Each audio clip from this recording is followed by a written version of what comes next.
All right, coming at you with a tutorial video on the Depths of the Elusive Realm max difficulty stage 5 guide.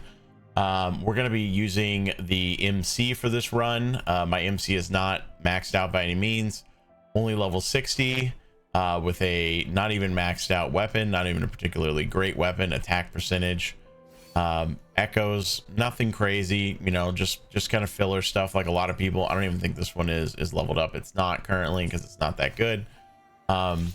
And skills not even maxed out, and then we've got a couple of the copies at this point, but again, nothing crazy, just to kind of show you what we're working with here.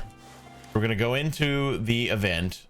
We do have the evolutions maxed out, but this is very easy to do. Just gotta, you'll probably have it pretty close to maxed out, if not maxed out by the time you get to this difficulty anyway. We have bought out the whole shop, and then we're going to go into stage 5. So the only thing really required to make this run 100% work is to get Inferno Rider as your first pick, which usually it does pop up. There it is. We got Inferno Rider. So we're gonna select that, and then I go with Donjin. If you have Mortify, I think he is slightly better for this, but Donjin does work. Really, what we're gonna focus on is somebody who does a lot of hits. And Mortify is really ideal for that, but I don't have him, so he doesn't pop up here. We'll take Donjin, and then we're going to focus on basic attack. This build, Inferno Rider in general, really is all about basic attack, so we're going to focus on basic attack. So I believe this is one I usually go with here, Blade Returning, and then we'll get started on the run.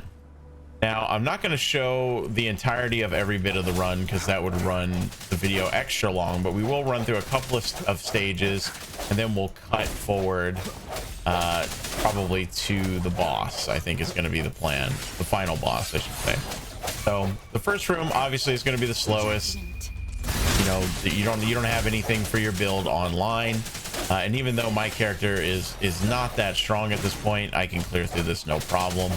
I would recommend trying to be at least level 60, just because it does add a lot to your damage in this initial part, even though you're going to scale up pretty hard. It does just kind of make the starting out a little bit smoother, but you don't have to do anything too special here. This room's kind of, honestly, this room's one of the more annoying ones, not just because you don't have any of your skills online, but also because these guys, these hyenas tend to move all over the place. And it's hard to keep them in any kind of clump to do sort of optimal damage, so you just kind of deal with it. But the focus of the build is really just going to be basic attacks. So the first thing we want to do is to get our fire up, because we need these first 2 nodes to really get things online, so we can use our rerolls, try to get a better one. Not ideal, but we'll take that, you know. But it gets the ball rolling. Until we can start getting the collaborative attacks and stuff going, we're going to struggle. Now, I focus on going to the Memory of a Fierce Struggle rooms. I hear that, you know, I've kind of played with it a little bit and heard a little bit that they seem to give you more basic attack focused kind of upgrades. I don't know if that's 100% true. You know, myself, like many other content creators, we're still figuring this stuff out. But it seems to be working okay. And the reason why we're focusing on auto attacks, in particular with Inferno Rider, is because we're trying to proc these tandem attacks with Inferno Rider more and more and more. And even though it's pretty good at this point, where it's really going to start picking up steam is when we're applying the burn off of the next tier of upgrades. We got to get more fire. And once we've gotten our fire kind of sorted and we can start really proccing Inferno Rider consistently, we're going to try and pick up some defensive stuff, probably out of ice. If you're not aware, do look out for these rune covered rocks. They can spawn extra cats. Media Fire is one of the better upgrades that we definitely want to get. Usually you can find it very early on, and it is very strong. I always recommend picking that up. So we're going to shield, and I mean, while you're doing this, like, while you do want to get the fire online as quickly as possible, the beginning is very easy. The first boss is usually very, very easy. So if you do see a particularly good shield one like this, get a shield when you get attacked, go ahead and grab it. Don't be afraid to go ahead and grab one or 2 defensive abilities early on, because you do want to enhance your chances of surviving as much as possible, especially if you're not particularly good at dodging or parrying or things like that at this point. Maybe you're still kind of getting the timing down and stuff like that. Maybe you have like ping issues, whatever it may be. But feel free to go ahead and grab a defensive one early, because the focus of this build really is going to be about making a build that you don't have to necessarily be super good at the game in order to complete the mechanics. You know, and I'm free to play as well, haven't spent any money on the game. That's not a requirement for this build either. Gaining a shield after a successful dodge is also a good one, but I do really like getting the basic attack speed up. That's also a very key one, I would say, for this build, because we want to auto attack or basic attack, whatever you want to call it, faster and faster and faster, in order to wow, I can't talk today. In order to proc more of these results happening off of the basic attack. And it seems to me through the testing I've done that using stuff like Donjin or Mortify also seems to count toward proccing the Inferno Rider popping out and doing his like assist attacks. So you want to be spamming Donjin or Mortify or whatever it is you're going to be using as quickly as possible on cooldown. Something else to note, you can click this little slider up here. I find a lot of people don't realize this exists. If you want more description of what these do, generally I know what they do, so I kind of like the short descriptions just because it's a little bit better at a glance. But like if you're looking at this going, what is fuse effect? I don't understand what that means. Click this button and it tells you fuse effect does damage equal to 150% of your attack to the enemy on a critical hit. So that's a good one. You know, that's just passive damage that's going to be proccing off these basic attacks. That's what we want. Again, keep checking for cats and moving through here, and you can already kind of see how quickly we wiped out that group. This build like comes online pretty fast, especially when you get the meteor fire attack. Like all of a sudden now you're power spiking past the amount of health that these early guys have, which is why I'm kind of saying you don't necessarily need to get all your fire right away. You can wait a little bit. Basic attack damage increased by 18%. That's a solid one to have. Obviously, again, we're going for basic attack. And now that we've got our 10 fire, we're going to get the second skill, which each strike of your echo skill will apply 1 stack of burn to the target, and the final strike will leave scorched earth in the area. Enemies within the scorched earth will be applied 1 stack of burn every second. Scorched earth lasts for 4 seconds. So that is going to be a great passive boost to the damage with this build, and that's really what we're all about, because all we want to do is keep clicking, right? We just want to click as hard as possible. So again, if you see a good shield one, go ahead and grab it. Our first boss is going to be the Heron.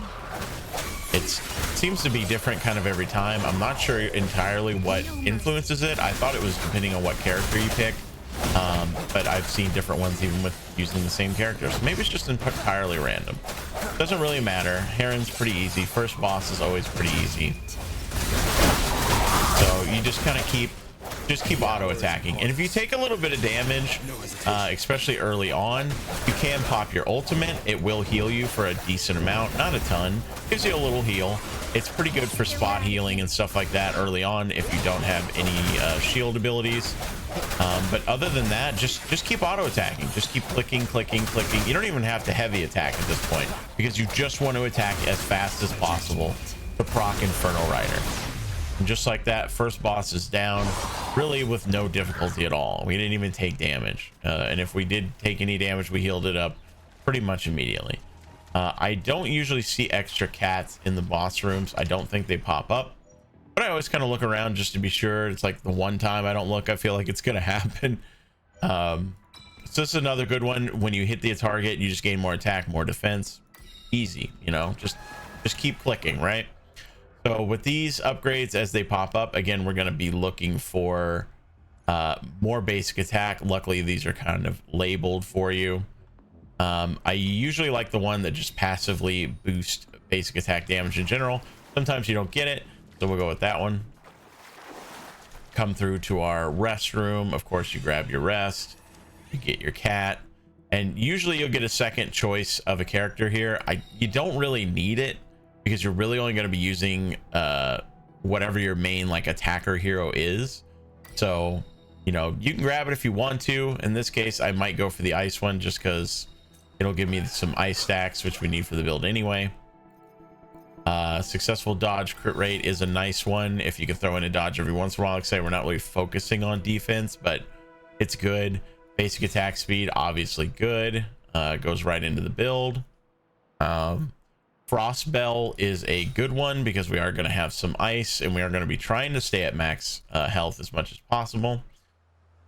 Echo skill cooldown is good because again we're kind of focusing on echo skill proccing and stuff like that as well, with our Inferno Rider build. And then we just kind of keep progressing through the brooms. And really with MC you can counter pretty easily as well. It has a very fast attack speed, and since you're focusing on like basic attack and attack speed upgrades as well, it's just going to make it even easier. So most of the countering is just going to be done for you on these bosses. Their timing is not particularly difficult. I'm sure we'll face harder bosses in the future, but for now they're not too bad. Gaining HP or gaining a shield when HP is low is also a nice one to grab, just in case you do take some damage, which can happen, especially on the final boss. They do hit very hard, and they can wipe you out pretty quickly if you're not careful. So they like to throw this like shield on grapple one. I'm not a particularly huge fan of that one. Here's more basic attack damage. We like that. Look around for extra cats, not seeing any. And again, I keep going to the fierce struggles. They seem to give me the stuff that I want more often. You can really go right at the main mob in these rooms and just wipe them out, like no problem. Yeah. And this is just going to be a continuing trend. Like these rooms are not going to be a problem. HP restored when you continuously hit targets is also a good one. Now we got the cooldown echo skill reduced when targets are hit with burn. Obviously we're going to be trying to do some burn, as we already talked about. No cat there.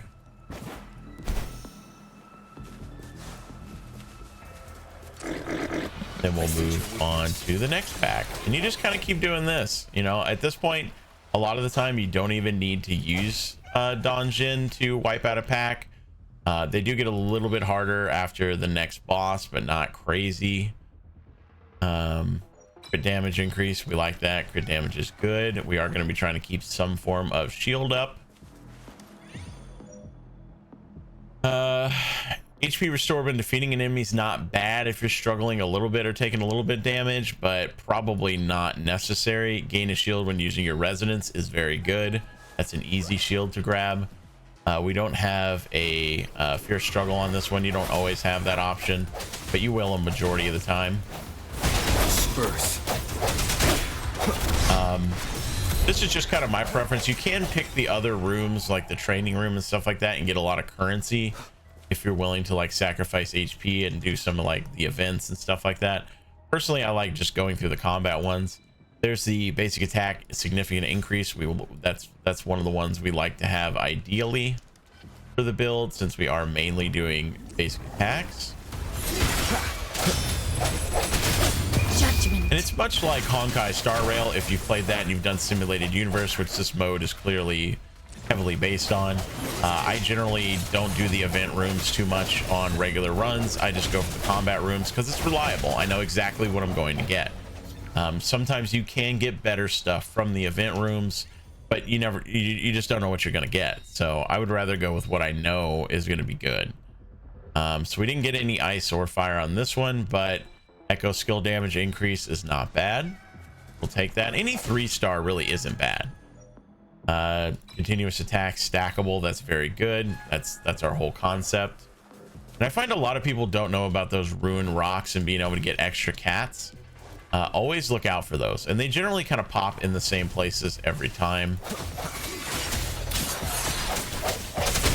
Some rooms like this are a little bit of a pain because everything spreads out and it's not as convenient to just like one slap everything with the AoE, but still pretty easy. As you can tell, you're not really taking damage. You're not really in danger. We're getting a lot of shielding now off of our resonance skill. So we're just kind of permanently not taking damage at this point for the most part.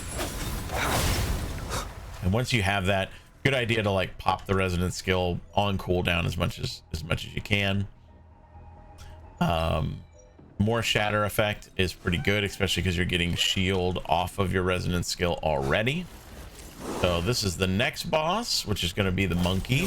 This one also pretty easy. The monkey's a little bit annoying just because you really can't break him before he goes on the totem. So this fight does like delay out a little bit just because of that fact, which is kind of annoying. I kind of hate that a part of his design, but it is what it is. You just got to kind of deal with it. See, like he'll do that and he'll jump on the totem. You can just run away from it and range it, or you can dodge the waves. They're not too hard to dodge, but if you're not confident in your dodging or you got a ping issue or something like that, just take a step back. Moment of resonance. And now we can actually break him. And then again, we're just clicking. We're just trying to basic attack as hard as possible. You can dodge some of this stuff if you want to. I don't think it's strictly necessary depending on how good your luck was, but since we've got the extra crit off dodge, we might as well try and dodge some of it. But I wasn't trying to dodge there initially, just to show you that you can do it without even dodging. And you see how much damage we're doing. Like, he's already down, he's already broken. We didn't even really dodge or parry or do anything special. We're just clicking. We're just clicking as hard as we can. And proccing the Inferno Rider assist over and over and over again. So you just there you go, second boss wiped out, no problem at all. And this is how the run should pretty much always go. When at full HP, trigger shatter. That is a very good one to have as well. We're gonna go ahead and grab that. You're gonna get another option here to pick from. At this point, if I've got the other basic attacks, I sometimes do like to grab resonance liberation damage. Because we're also not gonna hate it if we get the 3-star that allows us to cast our ultimate twice. And as I mentioned before, the one reason why that is good is because it does give you a decent little bump of healing. So if you are taking a little bit of damage or you are a little bit stressed out about your survivability, that's a good way to get it up. And it's also just like a nice little bump of damage that doesn't really require any investment and doesn't really mess up like the rhythm of just spam clicking through these bosses very quickly. Crit rate increase for continuous attacks. That's another good one. I sense your weakness. Judgment.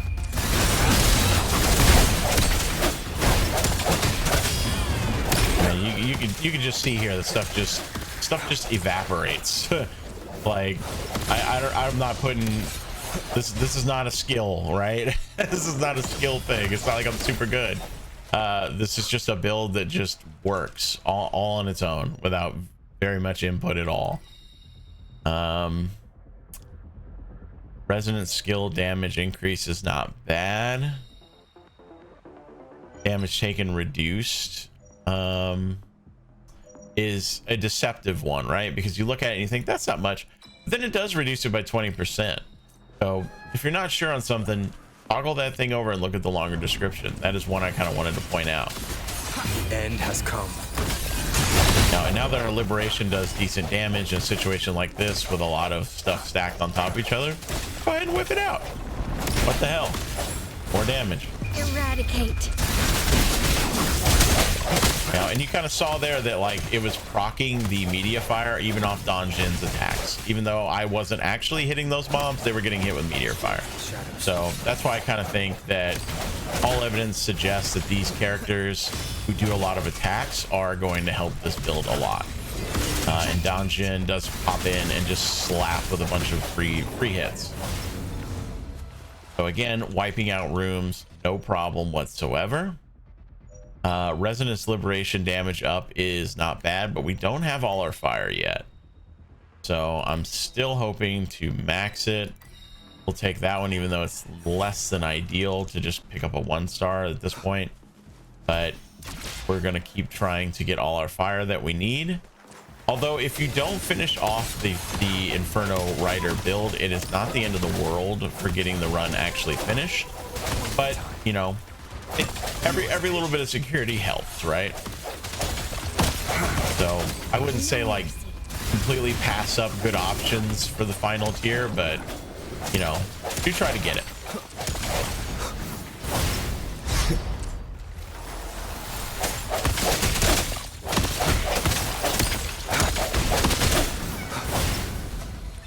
You can kind of see like we're not even taking damage.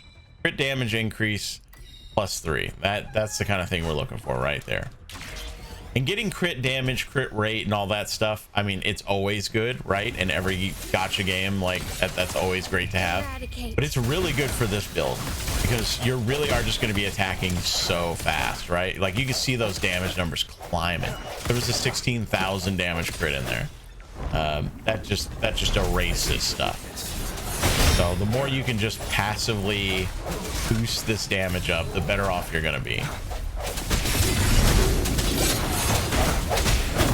Very easy. Bam, bam, bam, bam. Everything's dead. So at this point, we need one more fire to finish it off. We'll kind of keep rolling for it. Resonant skill damage. Go ahead and go for that, since we are going to be using our resonant skill quite a bit. Go ahead and check our rock over here. Extra kitty, always nice. So this is a really good one too. When you hit a target 20 times, increases your damage of your skill and your ultimate. So that's going to get us there. Now we can summon Inferno Rider to launch Molten Fire as an extra collaborated attack when your attack hits a target 5 times consecutively. Molten Fire will also leave Scorched Earth, which is the dot, and we're going to be applying burn and all that stuff. So this is really like the build fully coming online. Now you can probably see where this is going, right? It's like, well, we're going to be attacking really fast. We're going to be pushing out as many attacks as possible. Now we've got Inferno Rider jumping in and doing Scorched Earth on his own. We don't have to use the Echo skill. And it's all going to come together. So this is the being able to use the ultimate more than once, which again, I like to grab if it pops up because it's going to give you a little more defensive capability. Intro skill, energy regen, another grapple one, another intro skill. This one's good because if you do get hit, it'll automatically proc some healing.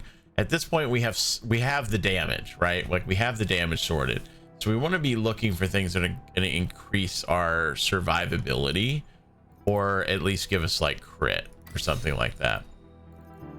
So the grapple one isn't terrible. We'll go ahead and grab the regen just so we can use stuff faster. And at this point, you're on the final boss, you know. And we got through this so quick. I said I wasn't even going to show the whole run, but we were getting all the good RNG so far. So what the hell, you know, we'll just show the whole run. So as you can see here, we're fighting Inferno Rider again, which is usually a different one every time. I find Inferno Rider to be pretty easy to fight, generally speaking. Eradicate.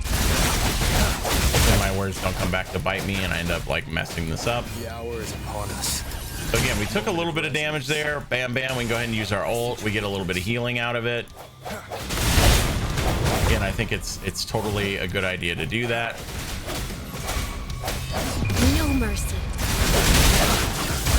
As we were saying before, you've got the dodge talent. Go ahead and grab those dodges if you can. The only thing to really look out for with Inferno Rider, which can be a little confusing when you are also building Inferno Rider as your Echo, is that he does drop like fire stuff on the ground as well. And I try not to stand in that because it's just going to hit me with like passive damage. So we broke him. But the nice thing about Inferno Rider, as far as being the boss that you fight, is he doesn't run around just a whole lot, you know, and you can keep that auto attack damage just on him. You can just keep applying that pressure and keeping those stacks of buffs going. As you can see down there at the bottom of the screen above my bar, there's a 20 and a 20 and a 10. Those are the stacks constantly building. So we took a little bit of damage there because something hit us. So again, bam, bam, we pop out our ultimates. Hopefully we get most of that life back.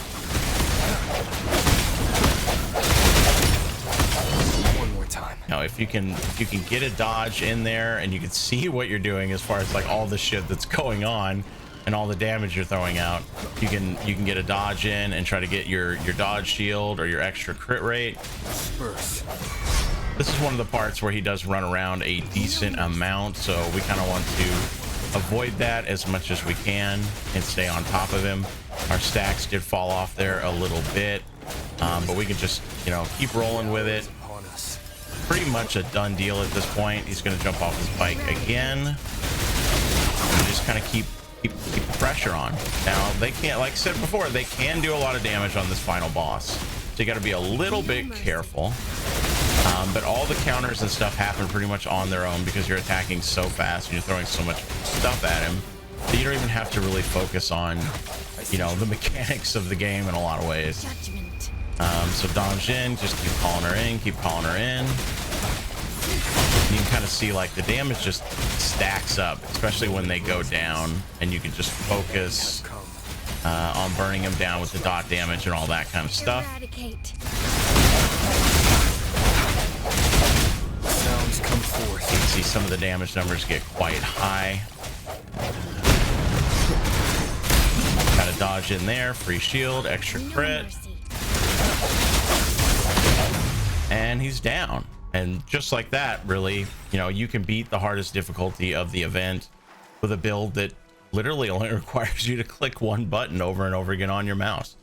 And as we mentioned before, we're not even maxed out. We don't have all our skills upgraded. We don't have our echoes upgraded all the way. We don't have our weapon upgraded. We don't even have a crit sword, which is really an ideal thing for DPS. And all this is done using the main character that everybody already has access to. So that should probably help you out getting you through the final difficulty. I know some people were having some troubles with it. It's a little bit hard, especially that final boss. He can almost one-shot you at times with the amount of damage that he does, but with the right defensive upgrades and just a little bit of paying attention to your HP, throwing your ult out, stuff like that to get a little bit of healing back, he's really not that hard, you know. And that was just Infernal Rider, but I've done it with several different final bosses. Honestly, I've beaten several of them, but Infernal Rider's probably one of the easier ones, to be honest. So that was pretty good RNG for us. We got the right upgrades and we got an easy boss. So if you fail doing one run and you struggle with that, feel free to go back through and see if you get a different boss, or maybe your RNG is a little bit better. Maybe get a couple extra cats or something like that, so you can get a couple more upgrades. But other than that, that'll do it for us on this video guide. A little bit of a long one, but I'm not upset. We got to show the entirety of the run so you guys could see exactly everything that you need to do. If you enjoy the content, please like, comment, and subscribe on the video. And if you'd like to join us on our live stream over at twitch.tv/RevBrucifer, we play a whole variety of games, not just Wuthering Waves. We play a little bit of everything. I love variety. And I do a lot of the Wuthering Waves stuff in my Discord and stuff like that with my community. So feel free to join us in the Discord community as well if you would like. Be dropping an invite down to that in the description of the video. That's it for us. Happy hunting out there.